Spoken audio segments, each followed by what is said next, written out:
தமிழகத்திலும் சில குரல்கள் தீவிரவாத தாக்குதலுக்கு ஆதரவாக ஒலிக்கிறது என்றால் இதைவிட வெட்கக்கேடு வேறு எதுவுமே கிடையாது. வெட்கி தலைகுனிய வேண்டும். அவர்களுக்கு நாட்டுப்பற்றில்லை, ஓட்டுப்பற்று மட்டும்தான் இருக்கிறது. ஆக அந்த ஓட்டுப்பற்று உள்ளவர்களை நாட்டை விட்டே துரத்த வேண்டும்.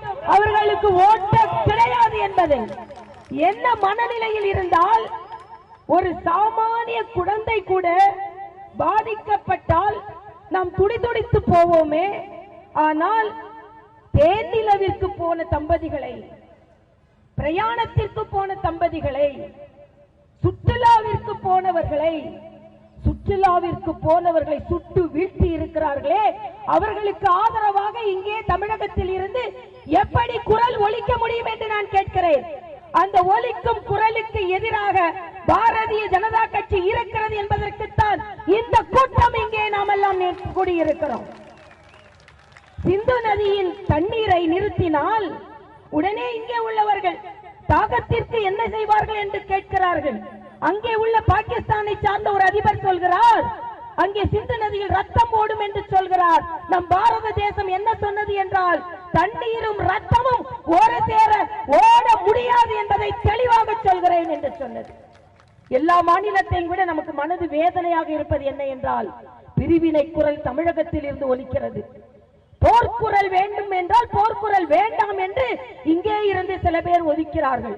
கள்ளத்தோணி ஏறி சென்றவர்கள் எல்லாம் போரை பற்றி பேசுகிறார்கள். அதுதான் வெட்கக்கேடு. அவர்களுக்கு என்ன உணர்வை பற்றி என்ன தெரியும்? இன்னொன்று இணையதளங்களில் வருகிறது.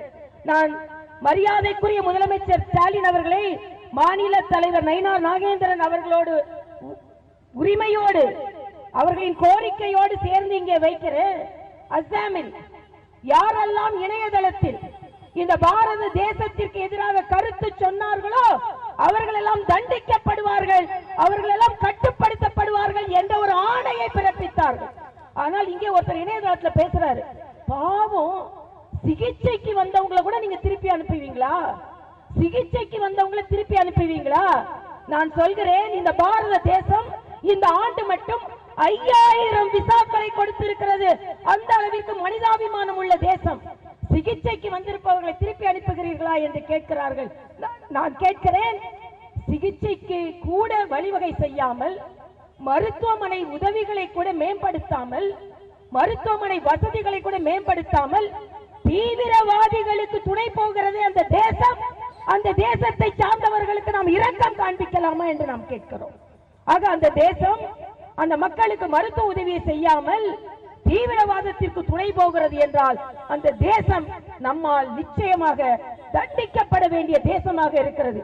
எல்லாவற்றிற்கும் மேலாக நம் பாரத பிரதமர் அவர்கள் வெளிநாடுகள் செல்லும் பொழுது, வெளிநாடு செல்கிறார் என்று சொன்னார்கள். உலகத்தில் எந்த பாரத பிரதமருக்கும் கிடைக்காத ஆதரவு 30 நாடுகள் ஒரு சேர இந்த பாரத தேசம் இந்த தீவிரவாதத்திற்கு என்ன நடவடிக்கை எடுத்தாலும் உடன் இருப்போம் என்று இன்னைக்கு புட்டின் பேசி இருக்கிறார். தீவிரவாதத்தை எங்களால் ஆதரிக்க முடியாது, பாரத தேசம் என்ன நடவடிக்கை எடுத்தாலும் அதற்கு நாம் துணை புரிவோம் என்று. ஆனால் இந்த காங்கிரஸை சார்ந்த உத்தரப்பிரதேசத்தில் இருந்து ஒரு தலைவர் ரஃபேல் விமானத்தை வைத்து விளையாட்டு காண்பித்துக் கொண்டிருக்கிறார். காங்கிரசிற்கு வேண்டுமானால் தீவிரவாதம் விளையாட்டாக இருக்கலாம், ஆனால் பாரதிய ஜனதா கட்சியை பொறுத்தமட்டில் தீவிரவாதம் என்பது மனித குலத்திற்கு எதிரான தாக்குதல். அந்த தாக்குதலை இந்த தொண்டனே விடமாட்டான். நமது பிரதமர் விடுவாரா? விடமாட்டார். நிச்சயமாக பாகிஸ்தானுக்கு அடி கொடுப்போம். எல்லாவற்றிற்கும் மேலாக அண்ணன் ஸ்டாலின் அவர்கள் விஸ்வகர்மானா கேட்க மாட்டார், யூபிஏனா கேட்க மாட்டார். இப்பொழுது பாகிஸ்தானிகளை வெளியேற்றுங்கள் என்றாலும் கேட்காமல் இருந்தால் அதன் பின்விளைவுகளை நீங்கள் சந்திப்பீர்கள். அதனால் யார் யார் பாகிஸ்தான்கள் சட்ட எதிராக இங்கே இருக்கிறார்களோ அவர்களை வெளியேற்ற வேண்டும் என்று கேட்டு இங்கே உள்ளவர்கள் அனைவரின் உணர்வும் நம் உணர்வும் ஒன்றுதான். இத்தனை தலைகளும் இத்தனை இதயங்களும் நம் பாரத பிரதமர் நரேந்திர மோடியோடு பாகிஸ்தானை எதிர்ப்பதில் அனைவரும் ஒன்று கூடி இருக்கிறோம் என்று சொல்லி விடைபெறுகிறேன். நன்றி, வணக்கம். பிளே ஸ்டோர் மற்றும் ஆப் ஸ்டோரில் இருந்து பாலிமர் செயலியை QR கோடு மூலம் பதிவிறக்கம் செய்யுங்கள். செய்திகளை உடனுக்குடன் பெறுங்கள்.